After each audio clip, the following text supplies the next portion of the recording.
नमस्कार दोस्तों, आशा करता हूँ आप सब अच्छे होंगे।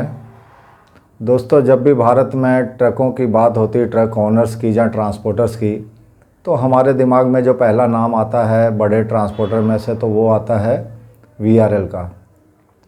तो वीआरएल की लगभग 4500 ट्रक थे और ट्रक और बसेस मिला के अभी उन्होंने लॉकडाउन में लगभग 750 ट्रक बेच दिए हैं। तो मैं उनकी बात नहीं कर रहा दोस्तों, उनसे भी बड़े एक ट्रक ओनर थे और उस कंपनी का नाम था सिद्धि विनायक लॉजिस्टिक लिमिटेड, जिसके ओनर थे रूपचंद बैद। और उनके लगभग 7000 ट्रक थे दोस्तों। कुछ बसेस भी थी पर ट्रक ही थे ज़्यादातर। और कैसे उन्होंने 7000 ट्रक तक का जो है सफ़र तय किया, कैसे वो फर्श से अर्श तक पहुँचे, फिर अर्श से वो फर्श पर कैसे गिरे, ये बहुत लंबी कहानी नहीं है, केवल 2 दशकों की कहानी है। और मैं आपको उनकी ये कहानी है वो बहुत शॉर्टकट में सुनाने जा रहा हूँ दोस्तों, ध्यान से सुनिएगा। दोस्तों, जो रूपचंद बैद जी थे ये सूरत के रहने वाले थे। इनका एक गैरेज था, ये ट्रकों की बसों की रिपेयरिंग का काम करते थे। और धीरे धीरे इनके भी मन में ख्याल आया कि मैं भी अपना ट्रांसपोर्टिंग का काम स्टार्ट करूं। पहले इन्होंने ट्रक नहीं लिया, पहले इन्होंने रेंट पे ट्रक लिया और ट्रांसपोर्टिंग का काम चालू किया, लेकिन वो कामयाब नहीं हो सके। लेकिन फिर भी इन्होंने हिम्मत नहीं हारी और लगे रहे।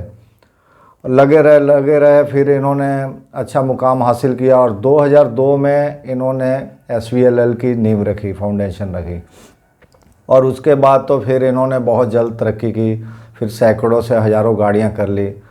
और इसको ज़्यादा लोग इनको जानते नहीं हैं, इस कंपनी का नाम बहुत कम लोगों ने सुना है। वो उसका कारण ये है कि ये जो कंपनी है, बड़े बड़े कॉरपोरेट हो गए, महिंद्रा हो गई, टाटा हो गई, और जो बड़ी बड़ी स्टील फैक्ट्रियाँ थी, इनके साथ ये डायरेक्ट काम करते थे और बड़े बड़े प्रोजेक्ट पे काम करते थे, छोटा मोटा काम नहीं करते थे। इसीलिए ये ज़्यादा मार्केट में पॉपुलर नहीं थी। जैसे TCI है, VRL है, गति वगैरह, हम लोग ज़्यादातर साधारण तौर पे उनको देखते हैं। तो 2002 में इन्होंने इसकी नींव रखी दोस्तों। पर इनको ज़्यादा पॉपुलैरिटी तब मिली जब 2012 में इन्होंने इंडिया नहीं, मुझे तो लगता है वर्ल्ड का सबसे बड़ा इन्होंने ट्रकों का ऑर्डर दिया, जिसमें मीडियम और हेवी कमर्शियल व्हीकल शामिल थे।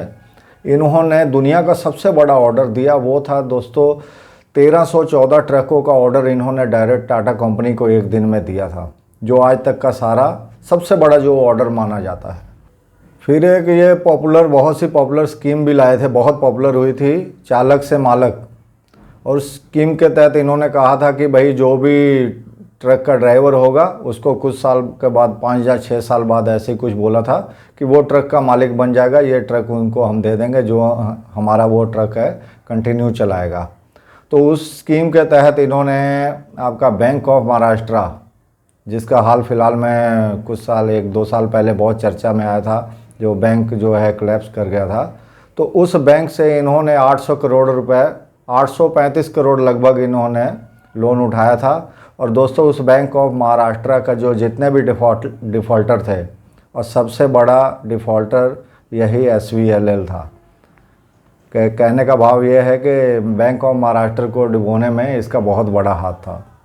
और ये जिससे भी लोन ले लेते थे दोस्तों, ये कभी उसको फिर रीपेमेंट करने की कोशिश नहीं करते थे। और ये चाहते थे कि हम अपने जो राजनीतिक जो रसूख है, जो हमारी पॉलिटिकल जो कनेक्शन है, उसके कारण हम बचे रहे। लेकिन वो ज़्यादा दिन तक बच नहीं पाए उससे।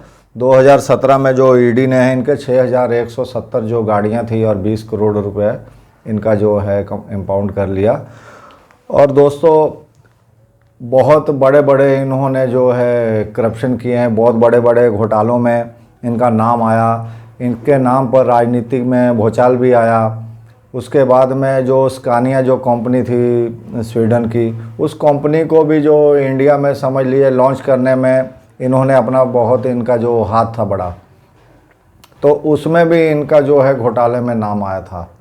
वैसे तो इनकी जो कहानी है 2017-18 तक ख़त्म हो चुकी थी। अभी हाल फिलहाल 2020 में इनके ऊपर फिर से एक जो CBI ने एक जो नया केस चार्ज किया है। 2000 करोड़ का लोन का केस है। वो लगभग 13 बैंकों का ये डिफ़ॉल्टर है ये आदमी, और 2000 करोड़ रुपया का देनदारी है इनकी 13 बैंकों के ऊपर। और दोस्तों, ऐसे ही इनका जो काम था यही था किसी से भी लोन लेते रहो और जितना भी हो सके राजनीतिक अपनी जो रसूख था, जो उनके कनेक्शन थे पॉलिटिकल, उसके कारण ये सोचते थे कि हम बचते रहेंगे, लेकिन ये बच नहीं पाए दोस्तों। और देखिए जो भी है, बेईमानी है, भ्रष्टाचार है, जो ऐसा जो काम है, ऐसी जो तरक्की है, कामयाबी है, वो ज़्यादा दिन तक टिक नहीं पाती है। अब देखिए 10 सालों में ये बहुत ऊपर चले गए, इतना ऊपर चले गए कि इंडिया के सबसे बड़े ट्रक ओनर, जहाँ कह लीजिए ट्रांसपोर्टर बन गए। और फिर 5 साल भी नहीं लगे इनको नीचे आने में, अर्श से फर्श तक आने में इनको 5 साल भी नहीं लगे। तो दोस्तों कोई भी काम है हमें ईमानदारी से करना चाहिए, और सहज पके सो मीठा होए, जो धीरे धीरे पकता है वही मीठा होता है। और ज़्यादा हम केमिकल से पकाने की कोशिश करेंगे, जल्दी पकाने की कोशिश करेंगे, शॉर्टकट लेने की कोशिश करेंगे, तो उसके फिर साइड इफ़ेक्ट तो होते ही हैं। तो दोस्तों आपको ये जो मेरी स्टोरी थी कैसी लगी, कमेंट बॉक्स में ज़रूर लिखिएगा। फिर मिलते हैं किसी नए वीडियो में। नमस्कार दोस्तों, मेरा चैनल सब्सक्राइब करना मत भूलिएगा। धन्यवाद।